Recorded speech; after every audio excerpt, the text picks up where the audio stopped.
Lest Albion wasn't a hero, just a noble-born side character in the kingdom of Carnal. In this world, a game called Symphonia of Sword and Sorcery, Lest had played it countless times. Now he'd been reincarnated into it. But not as the protagonist, as a minor villain who always died midway. At 14, during the sacred ceremony where children were granted skills by the goddess, Lest received one fated word, Tame. Everyone laughed at him. Tame was seen as useless, a skill for handling animals, not fighting. Even his family mocked him. His father raged, saying Lest had shamed their line of swordsmen. His brother sneered, calling him pathetic. But Lest said nothing. Deep down, he knew there had to be a reason. Then it hit him. This world was the game he once played, and he wasn't the hero, he was the villain. In every timeline, Lest was killed by a Demon King's officer. His power was stolen, and he died in agony. But this time, he knew the future, and he refused to accept that ending. Everyone thought his Tame skill was useless. Even the old Lest believed it. But in the original game, Tame could control monsters too. He just never realized it in time. Broken, hated, and hunted, he lost everything. But now, the new Lest had a plan. He would master his power, grow stronger than anyone, and rewrite his fate. Even if the Demon King's army came for him, he would be ready. He had 1 year before the game's events began, and time was running out. His older brothers trained hard, showing off their combat skills while their father praised them. Lest, quiet and ignored, sat under their shadow. His mother pitied him. His brothers mocked him. One laughed, "Go tame a dog or something." Lest said nothing. It had been a week since his memories returned. He stepped outside, away from their eyes, determined to change everything. He said status, but nothing happened. Still, he believed the system worked like a game. Defeating monsters might increase his stats. He also remembered midnight training. In the game, training at night boosted stats depending on the type. But here, there were no limits. He could train any time. He began running daily and refining his magic. Luckily, Lest's body was already stronger than most. The old Lest had trained hard before giving up. In the garden, he decided his final training would always be at midnight. He ran into his twin brothers again. They mocked him and asked if he had tamed a dog yet. Then a girl appeared with a giant monster lying beside her. She said she caught it after defeating an earth dragon. The brothers were shocked. They shouted, "What is that thing?" She smiled and said, "Don't worry, it's dead." Her name was Elna. She was only 18 but already an S-rank adventurer. She was training Lest's brothers. Lest watched from a distance. She wasn't in the original game. She was new to this world, and she was incredible. A few hours later, Elna easily overwhelmed the twins in a spar. They begged her to stop, unable to keep up. Lest was impressed. His brothers had sword skills, but she made them look weak. He realized he needed to teach her to learn real combat. As she passed by, he introduced himself. She replied, "So you're the one with the Tame skill." He bowed and asked her to train him. She refused, saying Tame wasn't for fighting and he wouldn't survive her training. Lest said he didn't care. He just wanted to get stronger. Elna was surprised. She gave him a wooden sword and said to prove he was worth training. She attacked. Lest blocked but was pushed back. Her strikes were strong. He kept getting up. After a while, she stopped. He asked how he did. She said he was still a beginner. Then she asked why he wanted power. Lest said he wanted to defeat fate. She was surprised. Then she said she would train him for 30 minutes each time she visited. He thanked her with joy as she handed him a wooden sword and taught him how to hold it. 2 months later, on his 3rd day of training with Elna, they sparred again. She warned his moves were too predictable. He faked an attack and quickly switched. She blocked and said, "Not bad." He had learned Blade Surge full drive, boosting his speed and power. He used Flash Step to close in, but she blocked again, disarmed him, and bonked his head. Lest was tired. After 2 months of non-stop training, he thought he was stronger, but the gap between them still felt big. Elna was impressed. He had grown fast. In just 2 months, he caught up to his brothers who trained for 6. Flash Step was an advanced move that took a year to learn. Lest learned it in 2 months. He stood up and asked to keep training. Elna looked at him and smiled inside. Maybe she was raising a monster. Lest Albion was not a hero. He was a villain in a game called Symphony of Sword and Magic. But now he had been reborn into that game. He knew he was destined to die halfway through the story. So he trained hard every day to grow stronger and escape that fate. A month and a half passed since his memories came back. Thanks to his teacher Elna, he had grown quickly. He made sure to stay far away from the main characters, especially the hero. But one day someone shouted news. They said the second princess, Charlotte Finale, was coming to visit the Albion estate. Lest froze in shock. Charlotte Finale was one of the main heroines in the game. She was known as the perfect princess. She was kind, pure, and hardworking. In the story, she stood beside the protagonist to stop Lest when he went out of control. During that battle, Lest was killed by a Demon King's general. But in the game, she and Lest had no connection this early. Lest realized something. He thought maybe Elna was the reason. She was also Charlotte's sword instructor. And now Charlotte wanted to meet a talented young swordsman from the Albion family. Lest knew she had to be talking about him. His twin brothers got excited. They thought Charlotte meant them. Their mother praised them, saying they might even join the royal family. Lest knew better. He thought, there's no way Elna was talking about those two. It had to be me. And that meant the game's story was already changing. 2 weeks later, the princess arrived. The twins stood proudly. Lest sat quietly on a couch. He wanted to avoid her, but since it was a royal visit, he couldn't leave without permission. The twins noticed him. They shouted at him to leave. They said the princess was there for them, and Lest would only get in the way. Lest smiled politely and stood up.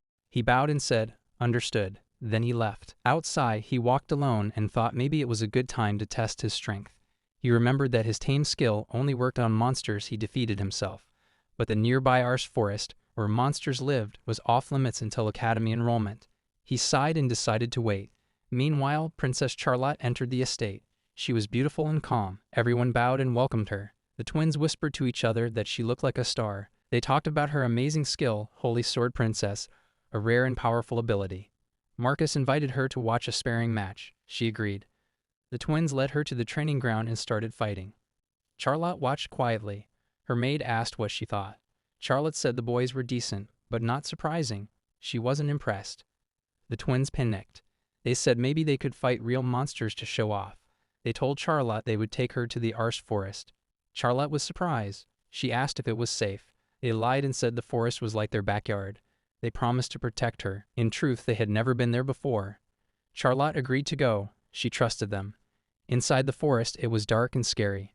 Charlotte mentioned that someone else from the Albion family was the same age. She asked about him. The twins said his name was Lest. They said he left on his own because he thought he wasn't worthy. They told her Lest had the tame skill and was not interesting. Charlotte quietly said, "Tame, is it?" Just then, a maid screamed. A monster appeared in front of them. It was a gray wolf, an E-rank monster. The twins shouted and attacked together. They managed to defeat it. Charlotte clapped politely but wasn't impressed. Her maid whispered that the weather had changed and it was time to return. But the boys begged for one more chance. They shouted that they would show her something greater. Suddenly, everyone went silent. They turned around and saw another monster. It was a Gale wolf, a C-rank monster that was extremely dangerous. Charlotte's maid tried to protect her but got knocked back. She shouted for the twins to take Charlotte and run. The boys ran in front of the princess, but then another wolf appeared. It was even bigger than the last one. The twins panicked. They tried to attack, but their swords were useless. They were knocked down and fell unconscious. Charlotte had no choice now. She dodged and fought back. She tried to cast holy magic, but the monster was too fast. She thought maybe Estella, her maid, would save her in time. But then the monster used wind magic and hit her hard. The monster leaped towards her. She closed her eyes, thinking the end had come.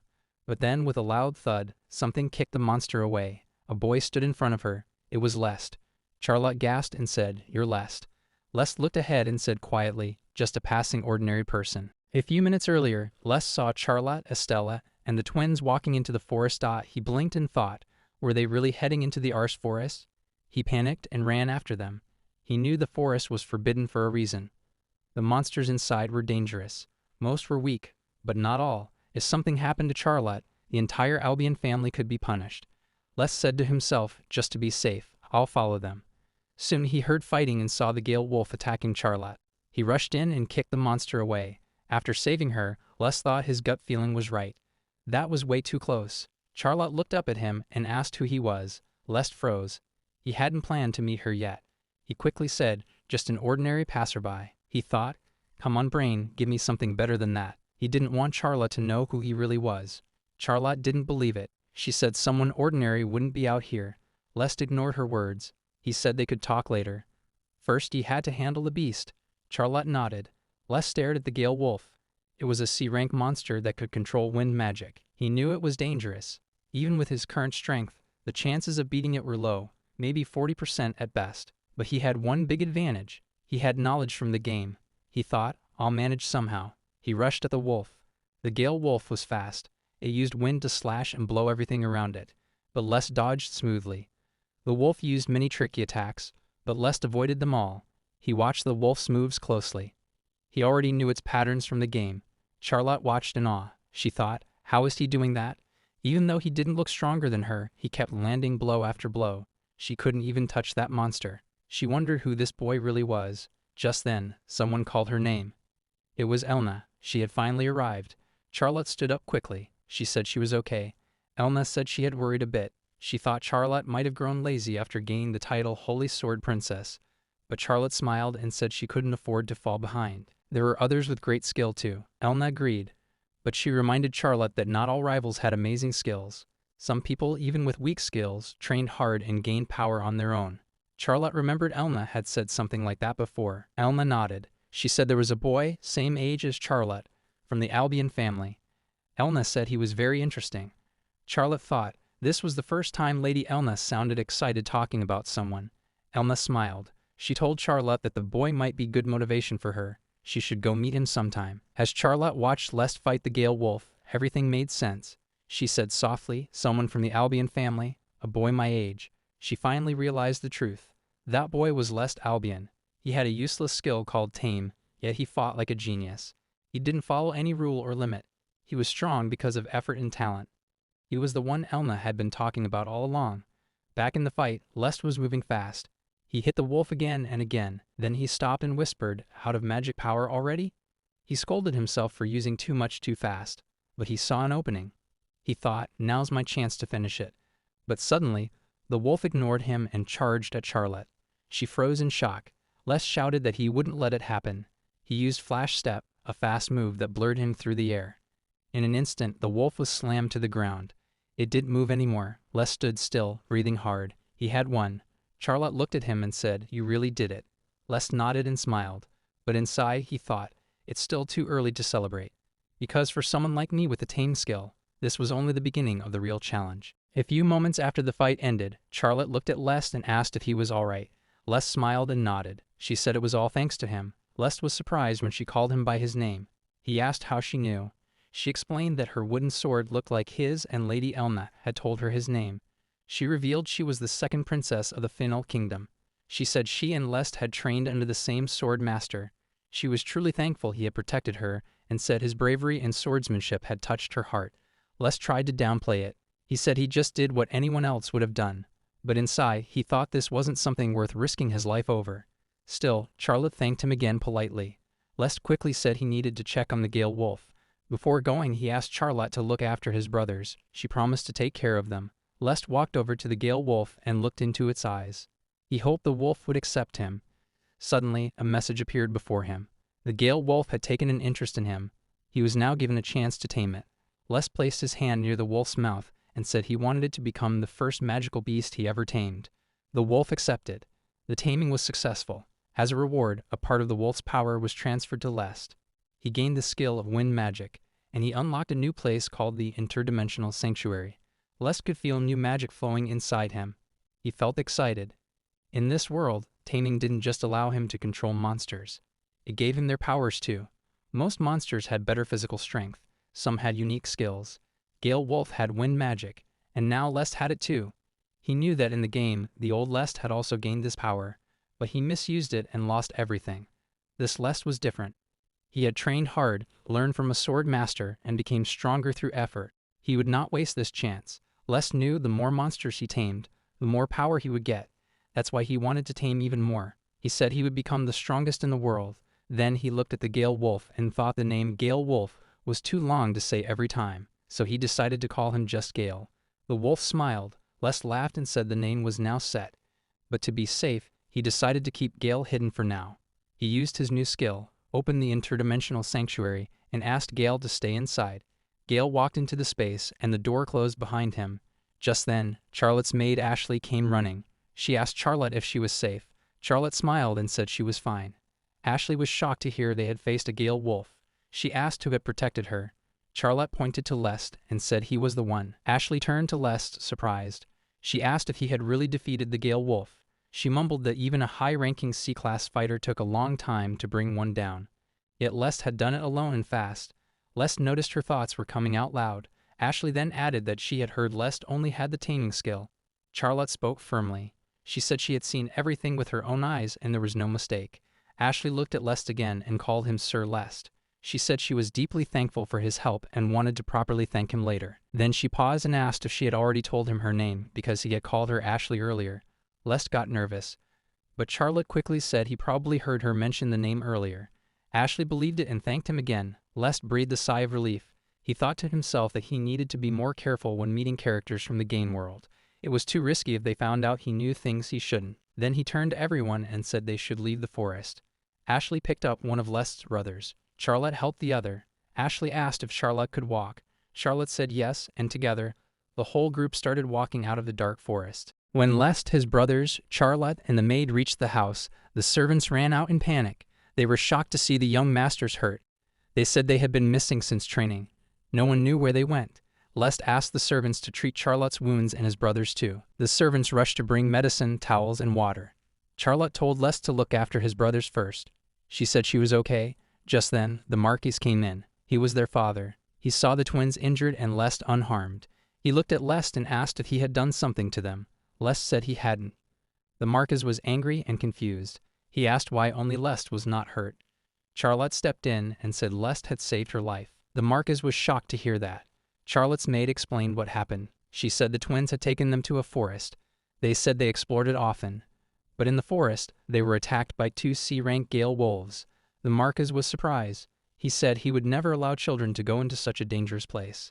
The maid said then they must have gone without permission. But she reminded him that Charlotte was in danger. So the head of the house must take responsibility. The Marquis was caught off guard. Charlotte spoke again and said it was not all his fault. She said she and her maid believed the twins too easily, so they were also at fault. Then she asked everyone to let it go because Lest had saved her. The Marquis could not believe what he heard. He said Lest defeated the Gale wolf alone. Charlotte didn't say more. She asked to rest and requested to be shown to her room. The Marquis quickly agreed and told them to follow him. As they walked, Charlotte thanked Lest. She asked Eel and Lest to come along. After they left, the Marquis muttered to himself. He couldn't believe his own son had defeated a Gale wolf. He said it was impossible. Later that night, Lest was lying in bed. He thought about everything that had happened. He couldn't fall asleep, so he went outside. He wanted to do some night training. Then he heard someone call his name. It was Charlotte. She said it was a surprise to see him outside so late. She asked if he wanted to chat. Lest agreed. Charlotte bowed and thanked him again. She said if he hadn't come, she might have died. Lest told her to raise her head. He said he was just glad she was safe. Charlotte smiled and said he was a kind person. She said he had great strength and skill. Lest told her she had helped too. Maybe she weakened the wolf before he got there. Charlotte said that wasn't true. She said it was all because of him. They both started saying, "No, it was you," again and again, and then laughed. Charlotte said this whole experience made her realize she still had much to learn. Lest was confused. He wondered what she would say next. Charlotte looked serious. She said she had made up her mind. Lest wondered if she was going to confess her love. The mood felt strange. But Charlotte asked him something else. She asked if he would become her sword friend. Lest was surprised. He didn't know what that meant. Charlotte explained that a sword friend is someone you train and compete with. Someone who helps you grow stronger together. She said her only goal before was Lady Elna. But Elna was too far ahead. She said she couldn't even see Elna's back. But Lest was her age and only one step ahead of her. She said training with him could help her improve. That's why she wanted to be sword friends with him. Lest didn't want to get involved with the game's main characters, but he couldn't refuse, so he agreed. Charlotte was excited. She told him to call her Charo. Lest said that felt too strange. Their status was too different. But Charlotte didn't care what anyone else thought. She told him to stop using formal speech too. Lest remembered that Charlotte was stubborn. Once she decided something, she never changed her mind. He smiled and said, "Okay, Charo." He would work with her from now on. Charlotte was happy. She said she was counting on him. Lest nodded. From that moment on, they were sword friends. The next morning, Charlotte prepared to depart. Dressed neatly for travel, she paused at the entrance hall and turned to Lest, offering him a gentle smile. "I'll see you again soon," she said, her tone light yet warm. "I look forward to more adventures together as sword friends." Lest met her gaze and nodded quietly. "Yes," he replied, his voice calm but sincere. Marcus, standing nearby, offered a respectful bow. "It was truly an honor, Lady Charlotte. We will always await your return." With that, Charlotte stepped out into the courtyard. Her maid followed close behind, carrying a small bag and glancing back to ensure nothing was left behind. The carriage waited at the gate, horses already restless in the morning air. Without lingering, Charlotte climbed inside, and soon the carriage rolled forward, disappearing down the road that led toward the royal capital. The moment she was out of sight, Marcus's expression darkened. His jaw tightened, and a flash of frustration passed through his eyes. His voice, when it came, trembled with contained fury. Why, he hissed through clenched teeth, of all people, did it have to be him? His gaze cut sharply toward Lest, the youngest son. How pathetic. Then Marcus turned on the twin brothers, his anger spilling out in harsh words. "Do you two even realize what you've done?" he barked. "Because of your foolishness, you nearly ruined this entire family." Their mother, startled by his outburst, stepped forward, trying to calm the storm. "Marcus, please," she pleaded softly. "It isn't as you say." But Marcus snapped back at her, eyes cold and accusing. "Not as I say." "Then tell me, what do you mean by that?" She hesitated, then spoke in a low voice. "Yes, the twins endangered Charlotte. But they did it not out of hatred. They wanted her favor. They were following someone else's plan, hoping to impress her." Marcus's glare did not soften. "And because of that, Charlotte has turned her attention to their worthless younger brother." His hand shot out, pointing at Lest with open contempt. "Look at what you've done." Lest, standing quietly at the edge of the hall, struggled to understand. What kind of responsibility was his father talking about? Why did everything seem twisted beyond reason? Then one of the twins broke the tense silence, his voice tight with desperation. "Father," he blurted out, "it's all a misunderstanding. The only reason Charlotte took interest in Lest, it was all because of a lie." Marcus's eyes widened slightly. "A lie?" he echoed, his voice hard. "Explain yourself." The twins' words tumbled out in a rush. "There's no way someone like Lest could defeat a monster like the Gale Wolf. We had already weakened it before he got there." The other brother nodded eagerly. "Yes, we attacked it first, and though we collapsed afterward, Lest only landed the final blow. He let Charlotte think he did everything. He tricked her." Marcus absorbed their words, and for a moment something seemed to click in his mind. "So that's why," he muttered darkly. "Now it makes sense." But Lest could only stare at his brothers, bewildered by their desperate invention. He recalled that night clearly. Their attacks had barely scratched the monster, each blow as light as fear itself. They had collapsed out of sheer terror, leaving him to stand alone against the Gale Wolf's rage. Taking a steady breath, Lest finally spoke. "I was the one who defeated the Gale Wolf," he said quietly but firmly. "That's the truth." Marcus's face twisted in disgust. "Fool," he spat. "Then prove it." Lest blinked, caught off guard. "Prove it? How?" Marcus stepped closer, voice low and sharp. "If you truly had the strength to defeat a Gale Wolf alone, then show us now. Duel your brothers, both of them at once. Win, and I might believe you." The twins, emboldened by Marcus's demand, exchanged eager glances. Their laughter echoed through the hall, thin and mocking. Yes, one sneered. "A duel to reveal the truth. Even the goddess would bless it if it exposes a liar like you." The other brother clapped his hands in mock applause. "Show us, little brother. If you really are so strong, prove it." Les stood still, his heart momentarily heavy with doubt. He weighed his own strength against theirs. Individually, the twins were nearly his equals. Fighting them both together would have been unthinkable only yesterday. But the Les standing here now was no longer the same boy. He had tamed the fierce Gale Wolf, and in doing so, awakened a deeper power within himself, a power still settling into his limbs and spirit. Lifting his gaze, Les met his brother's sneers without fear. His voice, when it came, was steady and unwavering. "I accept the duel," he declared. "I will gladly face you both." A quiet resolve burned behind his calm words. Whatever fate awaited him, he would no longer run from it. At that moment, the twin brothers could only tremble at his words, their minds clouded with confusion and fear. Before they could gather their thoughts, Lady Elna appeared, calm yet visibly intrigued. With an air of quiet authority, she announced that she would serve as the witness to the duel. The brothers exchanged a panicked glance, silently questioning what was truly happening. They dared not voice their doubts, but unease gnawed at them. Their father, however, only chuckled at the unexpected turn of events. With polite curiosity, he asked Lady Elna what had brought her there so early, noting that there should still have been time before the next training session began. Lady Elna explained that she had rushed over upon hearing that her students had been attacked by Gale wolves. Knowing they had fended them off, she confessed she couldn't simply stay away and had come straight away. Though she apologized if her sudden arrival was inconvenient, her calm demeanor suggested otherwise. It disappointed her to have missed the chance to cheer them on. Yet the Marcus silently thought it was no trouble at all, intrigued by what might come next. Turning her gaze to the twin brothers, Lady Elna revealed she had overheard something surprising as she arrived. It seemed the three students under her guidance were preparing for a duel. Her words left the group momentarily stunned. Yet she continued, serene as ever, expressing her wish to act as the official witness. The Marquis's composure faltered briefly. Quiet surprise colored his voice as he questioned why she had mentioned 3 students, recalling he had only asked Lady Elna to train one. Though he attempted to explain himself, she gently interrupted. With measured words, Lady Elna clarified that, at the request of another, she had agreed to supervise the remaining training as well, ensuring none were left unattended. The Marquis, still taken aback, admitted he had heard nothing of this arrangement until now. The twin brothers, equally unsettled, struggled to understand Lady Elna's words, yet she remained composed. As she explained, her decision had been purely personal.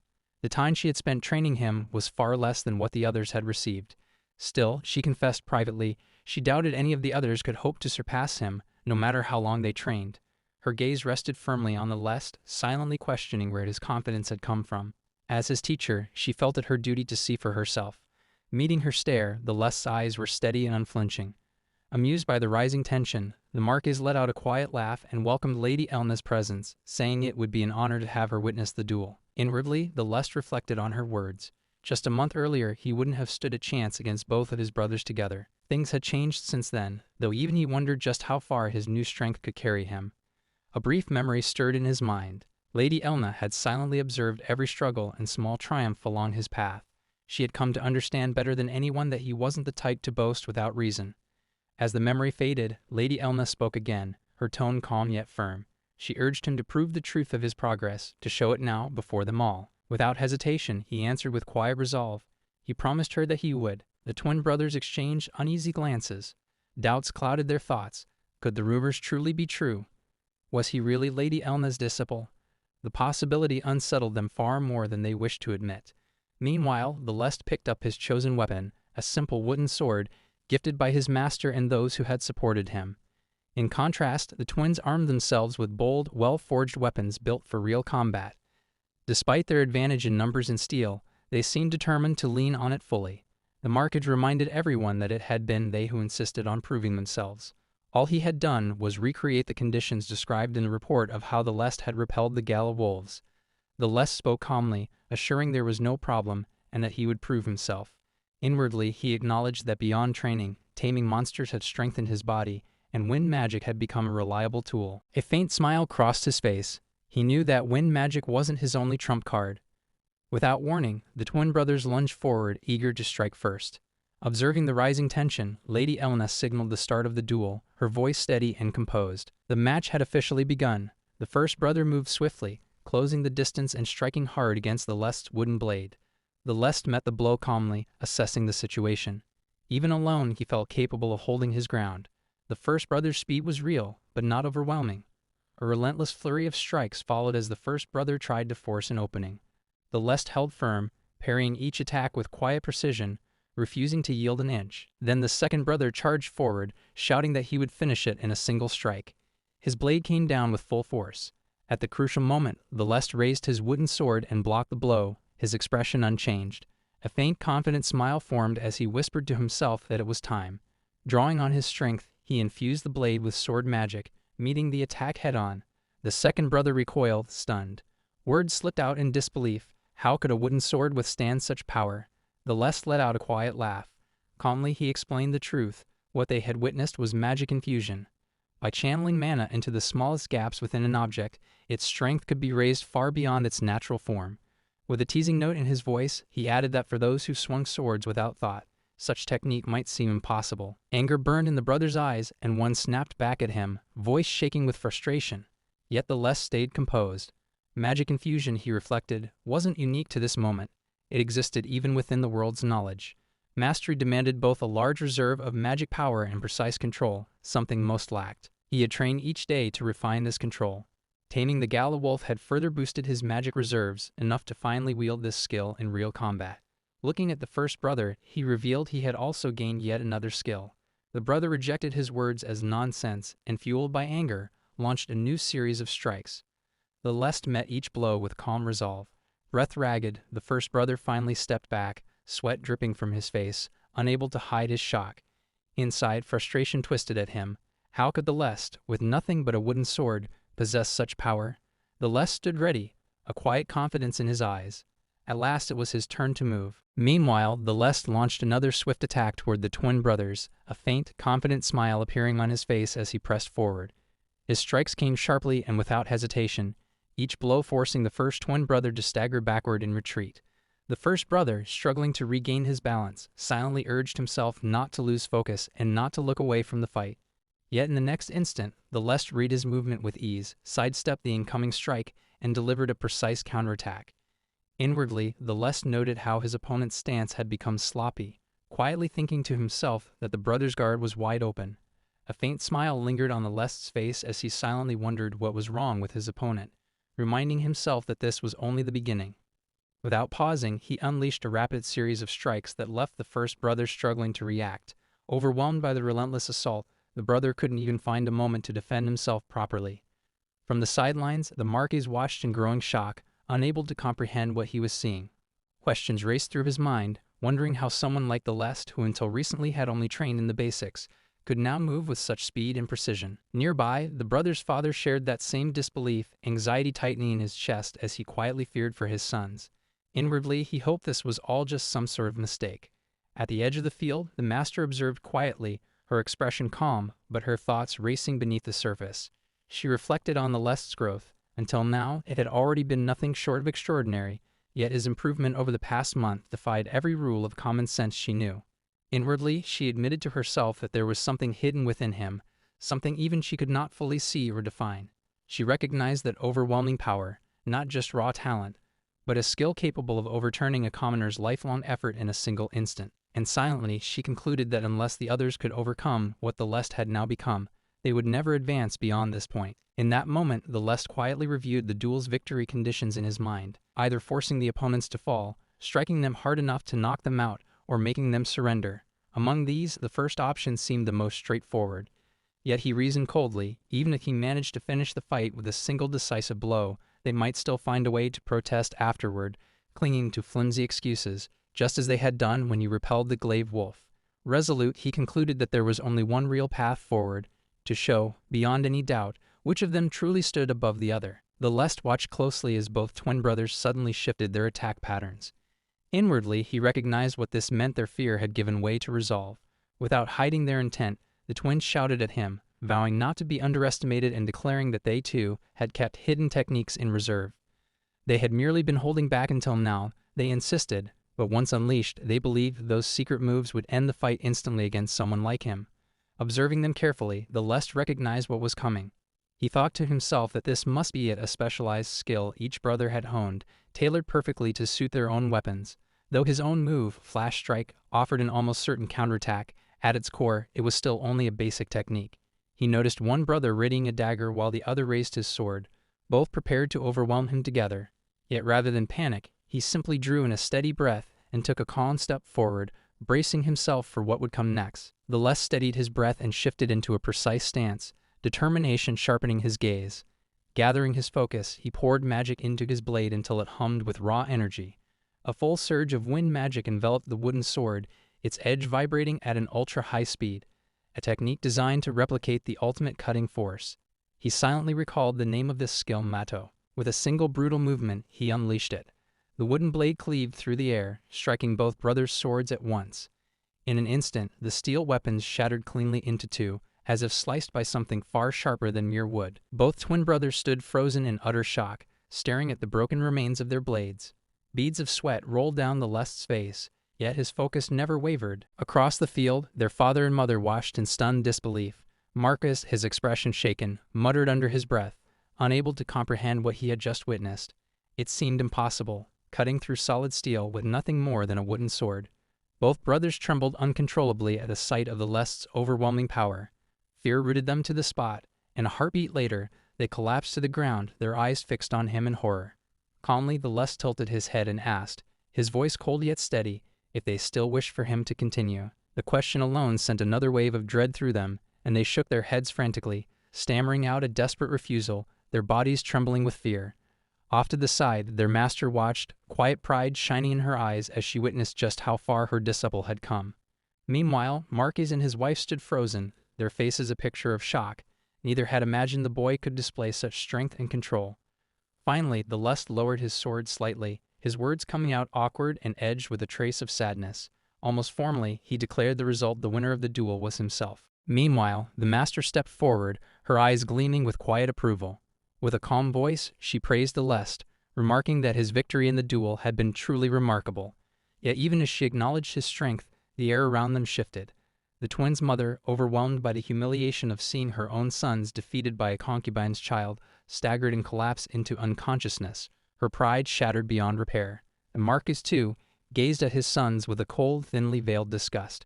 His hand curled into a tight fist, and a bitter chuckle escaped him, as if forced to admit, even against his will, that this so-called bastard child had triumphed. His eyes then moved sharply toward the Lest, their coldness unmistakable. But rather than offer comfort or counsel, he turned on his heel and walked away, his footsteps echoing in the courtyard. The twin brothers called after him, their voices tinged with desperation. Yet he did not pause, did not look back. Silence was his only reply. In contrast, the master observed all this with a faint, thoughtful smile. Though she had doubted at first whether the Lest's claim of fending off the gray wolf had been true, the duel's outcome had exceeded even her expectations. The Lest, meeting her gaze, spoke quietly, admitting he was simply relieved not to have embarrassed himself as her student. She nodded in acknowledgement, her expression gentle, and told him he had done enough for today, that he should rest, for he had worked hard. Though the courtyard had grown silent, an undercurrent of tension and unspoken curiosity lingered among those who had witnessed the duel. But for now the day belonged to the Lest, who had proven himself despite every whisper of doubt. With a light laugh, she noted that the twin brothers were technically her students as well. Perhaps, she mused, this defeat would serve as a spark to drive them to train even harder. Then, turning back to the Lest, her expression softened into genuine praise. She called him a hero for how well he had performed, though she confessed there were a few details she wished to ask about, particularly that final strike. The Lest recalled how he had masked the sword's edge within wind magic, hoping it would remain unnoticed. Yet, as he had half expected, his master had seen through it. Internally, he found himself quietly impressed by her unwavering perception. She assured him, her tone calm, that she had no intention of prying into every secret he kept. Yet there was one thing she was curious about. Right before the twins had unleashed their hidden techniques, it had looked to her as though he had hesitated for a moment. Surprised, the Lest's eyes widened. After a pause, he admitted she was right. In that instant, he had indeed thought of another way, one that wouldn't have required destroying the twins' weapons outright. He explained that while completely blocking the twins' formidable strikes was beyond him, he could have tried to redirect their force by carefully using his wooden sword. This approach would have changed the trajectory of their attacks instead of meeting them head-on. Yet quietly, he acknowledged the danger of that choice. Deflecting their strikes might have led to unintended injuries, potentially harming the twins or even the bystanders.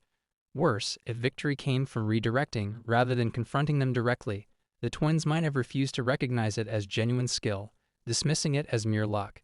In the end, the risk of severe injury and controversy outweighed the benefit, so he had chosen instead to meet the strikes and destroy their weapons, accepting the consequences that would follow. Observing him with careful eyes, Lady Alina saw the depth of thought behind his choice. The Lest let out a soft chuckle, a faint smile playing across his lips. Even now, he admitted, he remained far behind her insight.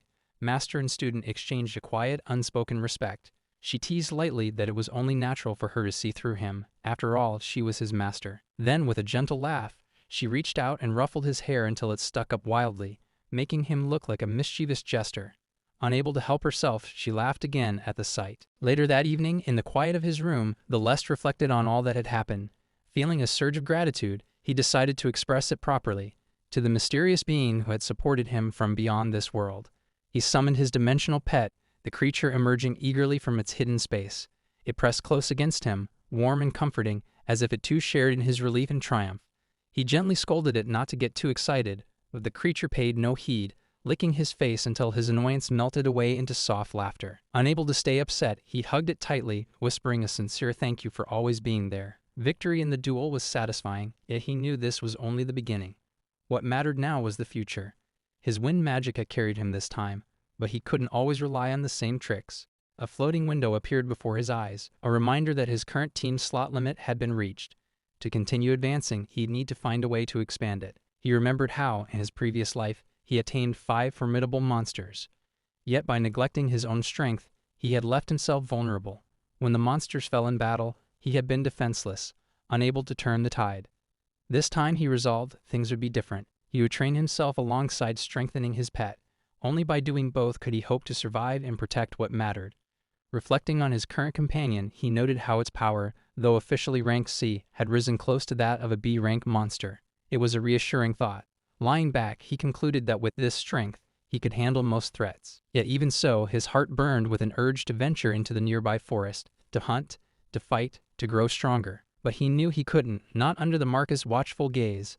Still, he quietly promised himself, for his next tamed monster, it had to be that one. Determined, he planned to go deeper into the forest to find it, even if it meant leaving his current companion behind for a while. And so that night, as dawn approached, he lay beside his loyal pet, whispering softly that, at least for now, his problem was finally solved. 3 months earlier, during the divine oracle ceremony, the Lest had received the blessing of taming. In the eyes of the prestigious Albion family, a lineage celebrated for producing generations of the kingdom's finest swordsmen, this was nothing short of disgraceful. Useless in direct combat, it was scorned as a garbage-tier skill, unworthy of the house's heir. Almost immediately, the family had sent out quiet notice to all influential parties. The Lest was to be removed from candidacy for the next head of the house. Though formally worded, its meaning was unmistakable. A child born to a concubine, armed only with taming, had no place at the family's center. Outwardly, Lest had accepted the family's judgment, declining the position himself. Yet in his heart, he vowed that this would not be the end, but the beginning of a greater story. The Marquis clenched his teeth, frustration shadowing his noble features. That worthless child, once cast aside, had somehow become strong enough to repel even a Glarewolf. Worse, his unexpected feat had drawn the second princess's attention. If the boy's reputation continued to grow, others might question the decision to strip him of his right as heir. Such doubt could undermine the Marquis' authority, a humiliation he could not allow. Cold determination settled in his gaze. Simply removing the boy in name was no longer enough. He had to erase him in both name and existence. The family already had an eldest son attending the academy, chosen by the divine oracle to wield sword Senth, just as the Marquis himself once had. Talented, noble, and favored, he seemed the rightful heir. But the discarded boy's rising strength posed a threat, made worse by the prince's interest in him. With royal favor shielding the Lest, the Marquis could not simply cast him out. As the Marquis brooded, an idea surfaced, dark and simple. If an open attack was impossible, then an accident might solve everything. Something tragic, either fatal or crippling enough to ensure the boy could never hold a sword again. Watching his son from afar, a chilling laugh escaped the Marquis. The disturbance in the forest. Yes, it might serve perfectly. The next morning, just after dawn, the Lest stood before his father. The Marquis' expression was calm, yet heavy with something unspoken. Without delay, the Marquis ordered him into the Arse forest to investigate the recent disturbance there. The suddenness of the command caught the Lest off guard. Why him, of all people? But this was also the very chance he'd been waiting for. If he wanted to level up quickly, the forest was ideal. Yet a faint unease stirred at the back of his mind. The Marquis explained that Glarewolves had even appeared in the fallower area, an alarming sign of deeper trouble within the forest. Ordinarily off limits to anyone outside the academy, the forest's gates would be opened this once, under urgent circumstances. With a mask of fatherly concern, the Marquis insisted his son was best suited for the task, having proven himself against a Galewolf. His tone was half order, half test. The Lest understood well. Arse forest hid monsters far deadlier than Glarewolves. B-rank creatures roamed its depths. Surely his father, who governed these lands, knew that better than anyone. Watching him, the Marquis concealed a faint, cruel smile. If the boy ventured deep enough, those monsters would surely claim him, and if questioned later, the Marquis could feign sorrow and blame his son's death on reckless arrogance. It was, to him, the perfect plan. The Lest could sense the Marquis' intent, but it didn't matter. Official permission to enter the Arse forest was priceless. He would seize this chance to become stronger. "I accept," he said evenly. For an instant, dark satisfaction lit the Marquis' eyes. Then, as though donning a mask, he praised the boy for his resolve, calling him his best son with words so hollow they barely concealed his true malice. Lest barely listened. His mind raced ahead, already planning. The forest had 3 known zones: the swallow layer at the edge, the middle layer, and the deep layer. His target for now was the swallow layer, where monsters were weaker, mostly E rank to low D rank. He reasoned that if the Marquis had ordered him straight into the deeper layers, it would look too suspicious. This way, the order seemed almost reasonable. As he stepped into the forest, damp leaves crackling underfoot, he reminded himself, even in the swallow layer, outliers like that Glarewolf could appear. "Letting my guard down is forbidden," he whispered. "Come out." He summoned his pet. As the small creature appeared, he knelt and hugged it gently. "Our first real fight," he murmured. Let's give it our best. One of the taming skill's hidden strengths was that the pet's presence amplified its master's abilities. And the stronger he grew, the more the effect multiplied. Grinning slightly, he thought enduring the scorn until now was worth it. A rustling nearby broke his thoughts. A goblin monster, crude dagger in hand, stepped from the underbrush. Tightening his grip on his wooden sword, he reflected that tamers used such weapons deliberately to subdue monsters without killing them outright. But another goblin lunged at him from the side. Heart-pounding, he twisted sharply, executing a backflip that barely cleared the goblin's slash. Landing, he spotted a far greater threat. A giant firebird soaring overhead, its wings trailing flames. A Drank monster. My wooden sword can't reach that high. But then a new thought sparked in his eyes. Perfect chance to test my wind magic.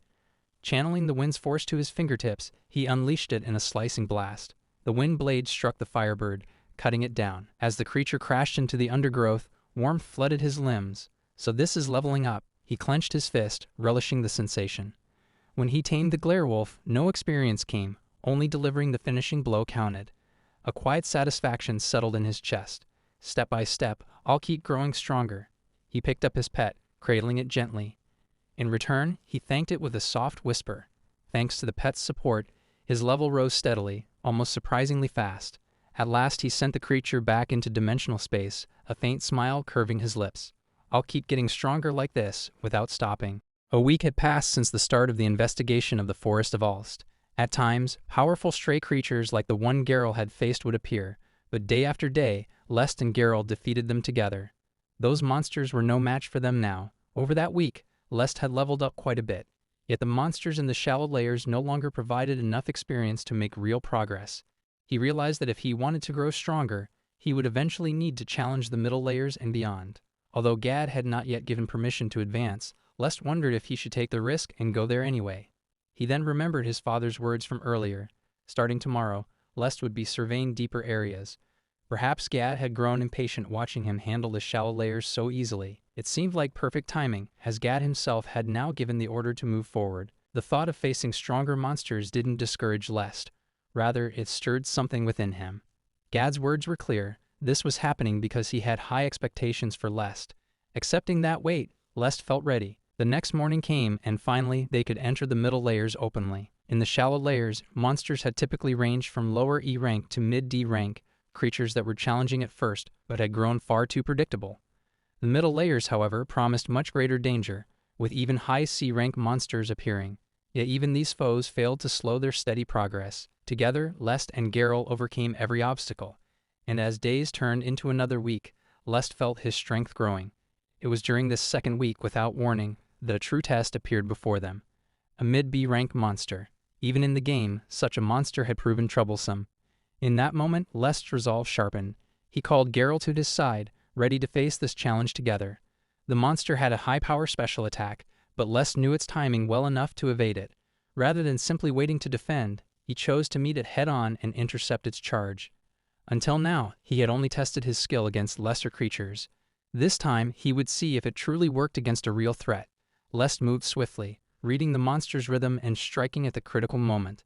Geralt backed him up perfectly, and together they overcame the creature. They had pulled through. Lest silently praised Geralt for the effort and felt the familiar rush of energy as the system confirmed what he hoped. The required value had been reached, and his level had increased. Along with this, the system displayed an update. The limit for tameable monsters had expanded, allowing him to tame one more. Finally, the opportunity he'd been waiting for had arrived. He could now have a second monster join his side. In truth, Lest had already decided which creature it would be. A monster located in the deep layers of Alst Forest. Though Gad had not yet given him permission to enter those depths, he questioned if he could afford to wait any longer. He turned to Geralt, quietly telling him to take it easy for the day. Tomorrow they would be fighting their strongest opponent yet, something unlike anything they had faced so far. In his thoughts, Lest recalled what he planned to do next. The monster he intended to tame was no ordinary creature, but the legendary being spoken of throughout the country. A dragon.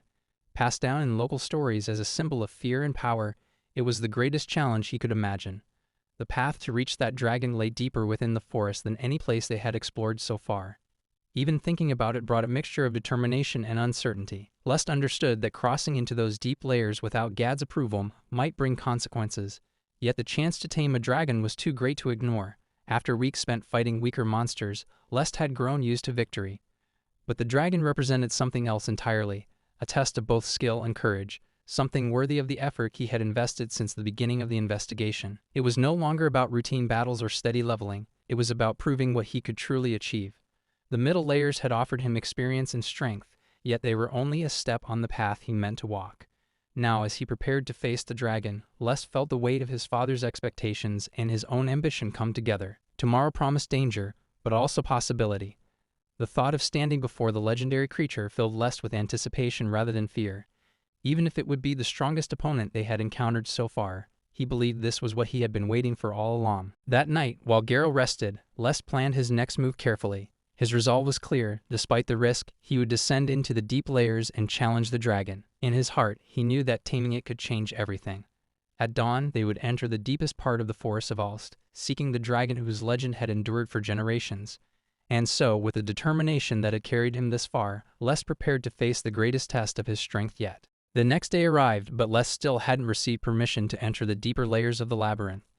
Despite the rules, he made up his mind to go on his own. Determination overrode hesitation, and together with Garrow, he set out toward the depths. Their journey took them through the shallow and middle layers, places crawling with danger yet familiar enough to navigate with care.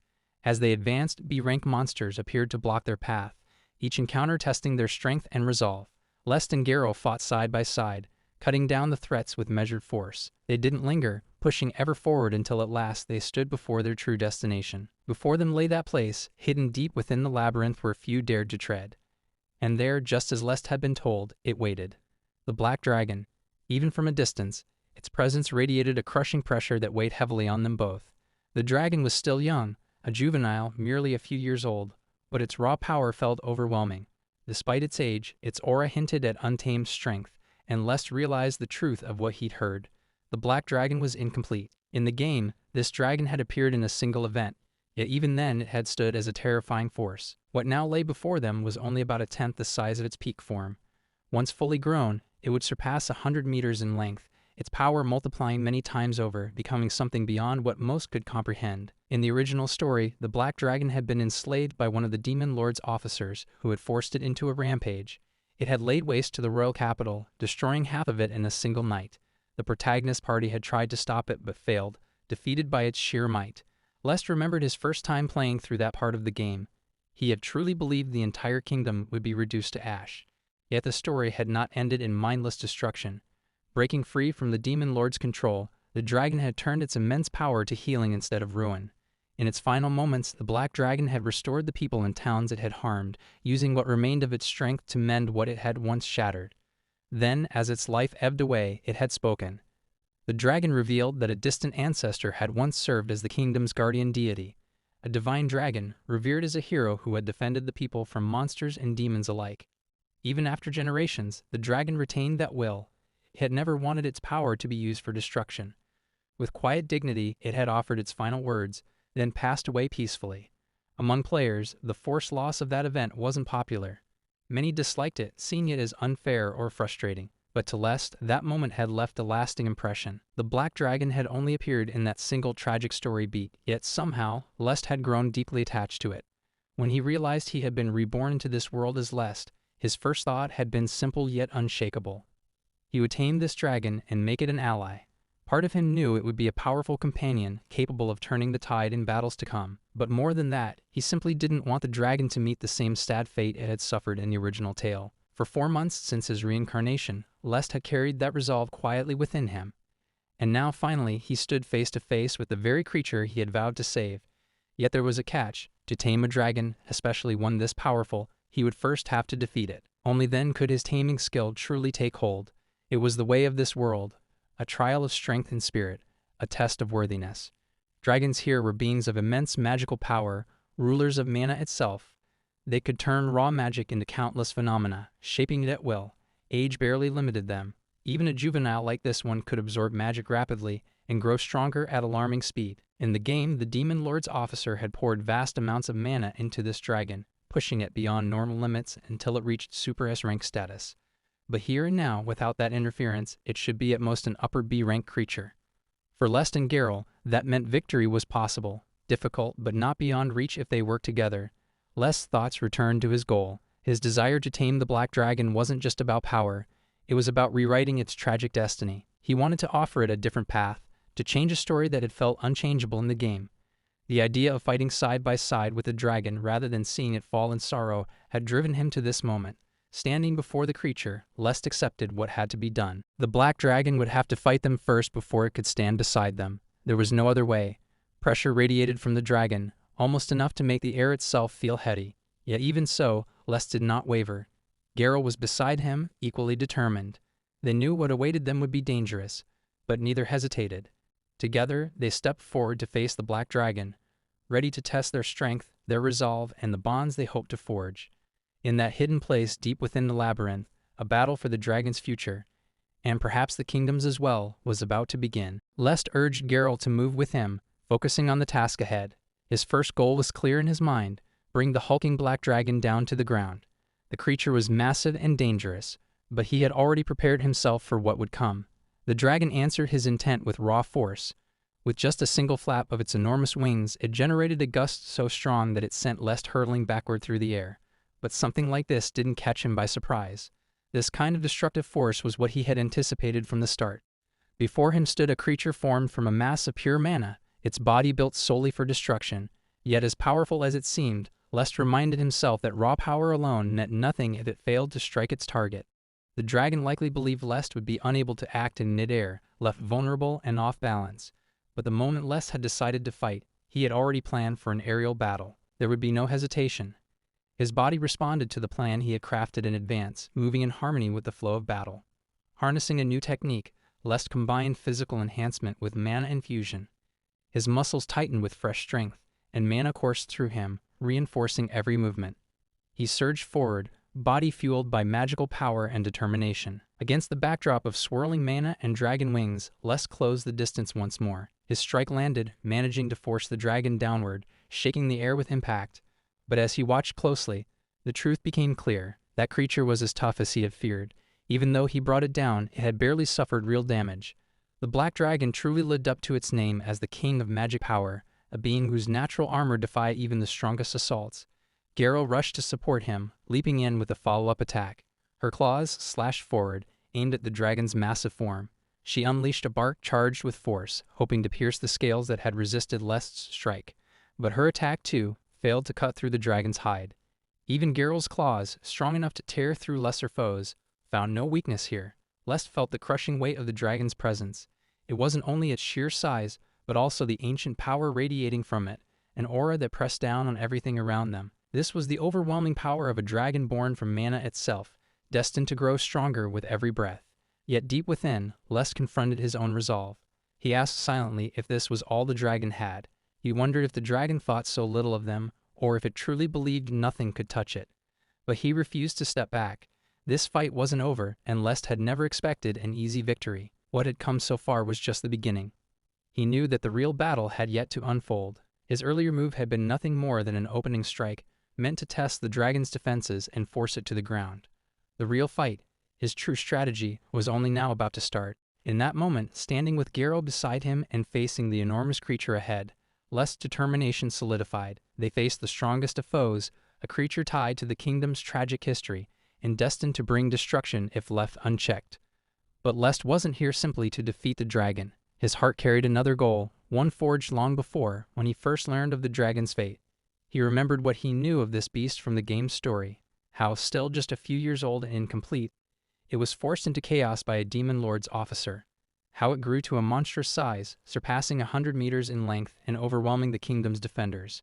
How it destroyed the royal capital and seemed unstoppable until, at the very end, it broke free from control. In its final moments, the dragon chose to heal what it had harmed, using the last of its strength to save lives rather than end them. Those words stayed with Lest. The dragon's revelation that its distant ancestor had once served as a guardian deity of the kingdom, a divine dragon that protected towns from demons and monsters.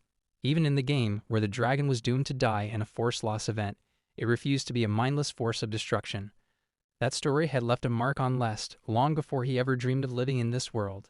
When Lest realized he'd been reborn here, the first thought that came to him was clear. He wanted to tame the black dragon. Not just to claim its power as an ally, though that alone would be invaluable. More than anything, he didn't want the dragon to suffer the same tragic fate, forced to become a monster only to die regretting the destruction it caused. 4 months had passed since that vow. Now standing before the juvenile black dragon, Lest finally had his chance to act. The only obstacle was the dragon itself. If he truly wanted to tame it, he had to prove his strength first. In this world, dragons were born rulers of mana, beings who absorbed magic and grew rapidly, becoming forces no ordinary warrior could face. Right now, the dragon was still young, no larger than an upper B-rank threat, rather than the catastrophic S-rank monster it could become. That fact offered Lest and Geralt a slim chance to win. They had to risk everything on that hope.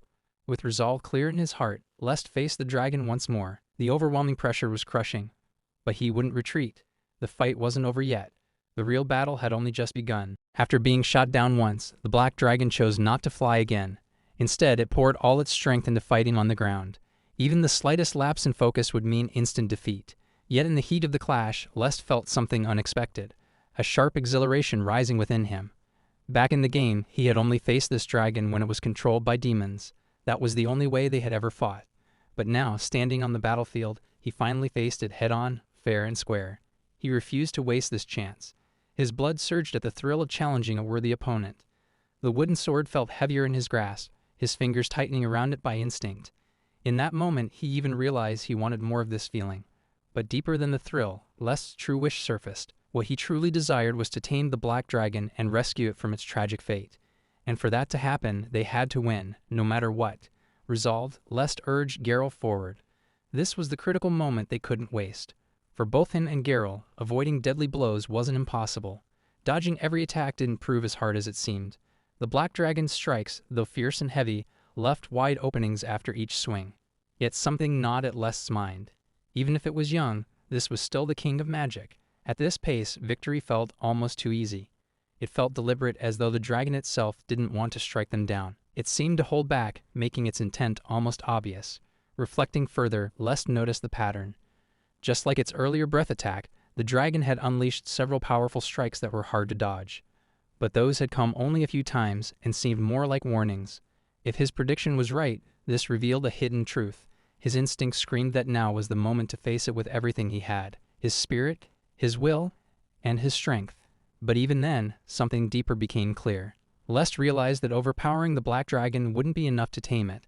Simply beating it with brute force would fail, especially against such a creature. There was absolutely no way raw strength alone could achieve what he truly wished for. Yet Lest felt his blood boil at the chance to meet its gaze directly.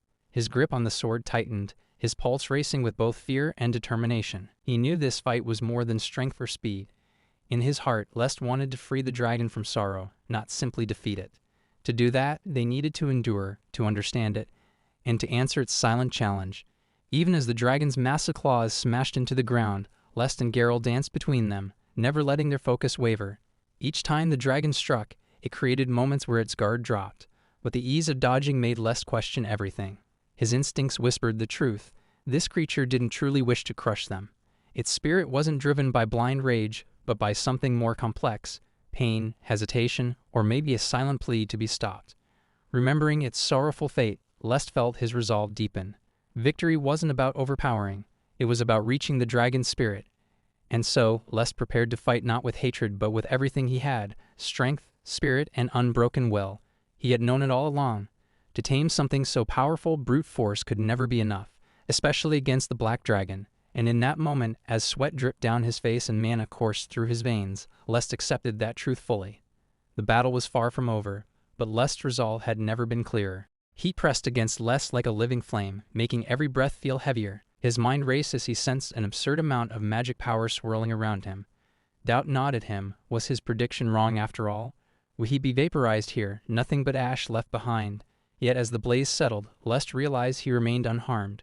Relief flooded him, confirming what he had dared to hope. It was just as he thought. From the very beginning, the black dragon had never meant to harm them.